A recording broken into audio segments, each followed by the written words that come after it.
مولاي صل وسلم دائما أبدا على حبيبك خير الخلق كلهم. Masih ingat cerita pernikahan Nabi dengan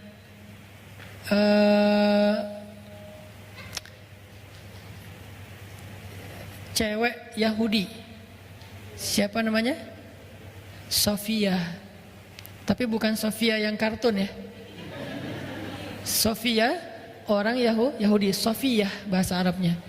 Itu gimana cerita pernikahannya? Kan gara-gara habis perang, namanya perang Khaybar.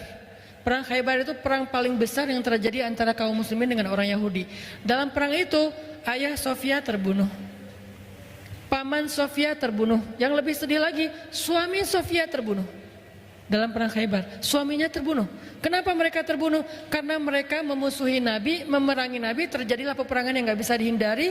Mereka keras kepala, akhirnya dalam peperangan itu mereka terbunuh.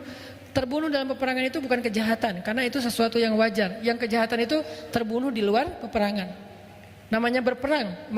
Masa kita berperang, udahlah kita gak usah bunuh-bunuhan. Kita kayak main apa gitu, nge-game gitu kan ya. Kan gak mungkin ya, namanya juga perang.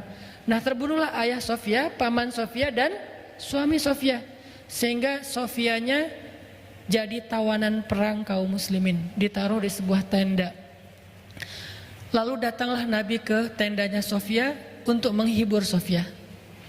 Waktu Nabi datang ke tendanya Sofia, Sofia yang meriwayatkan cerita ini, dia sendiri yang bercerita. Kata Sofia, ketika Nabi baru datang ke tenda saya, Nabi itu adalah orang yang paling saya benci di muka bumi.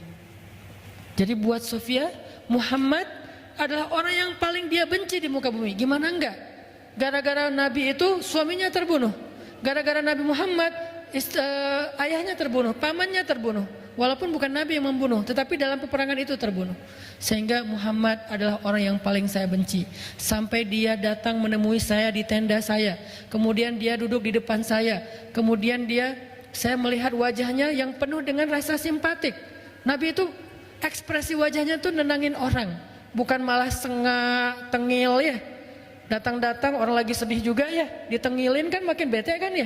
Ini enggak, wajah Nabi itu wajah kayak simpatik banget. Nabi itu paham banget kondisi Sofia. Duduk Nabi di depan Sofia, Nabi bilang gini, Sofia maafin saya ya. Nabi minta maaf coba. Saya tahu perasaan kamu. Waktu itu saya udah mencoba untuk berdialog dengan ayah kamu, dengan paman kamu, dengan suami kamu, tapi mereka menolak. Akhirnya peperangan gak bisa dihindari. Maaf ya. Nabi menjelaskan, meminta maaf, menjelaskan, meminta maaf, menjelaskan, meminta maaf, berjam-jam. Sampai akhirnya kata Sofia, Muhammad menjadi orang yang paling saya cintai di muka bumi. Kebayang gak hebatnya Nabi itu? Dari orang yang paling membenci beliau jadi orang yang paling mencintai beliau. Dalam hitungan sejam 2 jam Nabi terus, bukan membujuk, bukan kayak ngelebay ya, bukan kayak ngegombal gitu, enggak. Nabi tulus, karena kalau gombal dong pasti orang enak juga kan, karena bukan dari hati kan ya. Ayah kamu tukang bengkel ya. Standar kan ya. Itu apaan sih lo, ayah gue baik-baik aja bukan tukang bengkel. Akhirnya kayak jadi konyol, jadi nggak jelas. Nabi itu nggak kopas template-nya gombal, nggak. Dia nggak baca di googling, nggak lihat apa, nggak. Tulus saja dari hati ngomong apa yang beliau rasakan. Sehingga Nabi, kata Sofia, Nabi itu datang minta maaf, menjelaskan, minta maaf, menjelaskan, dan minta maafnya itu lembut banget sampai hati aku menjadi tenang. Kemudian aku memandang ke wajahnya dan kemudian aku mengatakan, ya Rasulullah, aku sudah maafkan. Kemudian Sofia malah curhat. Kata Sofia, ya Rasulullah, sebelum terjadi perang Khaybar, aku tuh mimpi. Apa mimpinya? Kata Rasulullah, aku bermimpi di atas kota Madinah ada rembulan jatuh ke pangkuanku. Lalu aku ceritakan mimpi ini kepada suamiku, aku ditampar oleh suamiku. Kenapa? Suaminya kan orang Yahudi, dan orang Yahudi itu pintar menafsirkan mimpi. Suaminya bilang, berarti kamu punya perasaan terhadap laki-laki Madinah, yaitu Muhammad. Akhirnya aku ditampar oleh suamiku sehingga dahiku berdarah, kata Sofia. Dan sekarang aku baru sadar ternyata rembulan itu adalah engkau ya Rasulullah. Kemudian Jibril datang, bisik ke Rasulullah, wahai Rasulullah, Allah menyuruh engkau untuk melamar Sofia. Rasulullah tadi datang bukan mau melamar loh. Jibril ada yang datang-datang bisikin ya. Rasulullah datang tuh tulus pengen menghibur, tapi kata Jibril dan itu perintah Allah, lamar Sofia. Nabi kemudian oh gitu ya. Kan Nabi orangnya baik loh ya, nggak ada modus ya, datang pertama baik-baik terus ujung-ujungnya minta nikah gitu kan, enggak kayak gitu. Nabi itu nggak modus orangnya, benar-benar tulus. Tapi karena Allah dan Jibril yang nyuruh, akhirnya Nabi bilang, Sofia, aku ingin melamar kamu untuk belajar untuk menjadi pasanganku di dunia dan di surga. Sofia sebagai cewek nggak langsung jingkrak dong ya.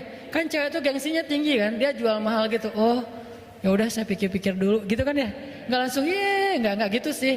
Karena kalau mereka kayak gitu nggak ada izahnya kan, nggak ada rasa harga dirinya. Makanya buat cowok kalau misalnya digituin bukan berarti dia nolak, dia tuh lagi kayak minta dikejar. Itu cewek banget lah. Akhirnya Sofia ya udah saya pikir-pikir dulu. Besoknya Nabi datang lagi, Sofia sudah memberikan jawaban bahwa Sofia bersedia, maka nikahlah, jadilah Sofia salah satu di antara pendamping Nabi di dunia dan di surga. Di sini ada pelajaran penting, gimana Nabi itu orangnya empati banget dengan perasaan orang lain sampai bisa menenangkan hati orang dan akhirnya orang itu menjadi malah mencintai beliau. Dari yang membenci jadi mencintai.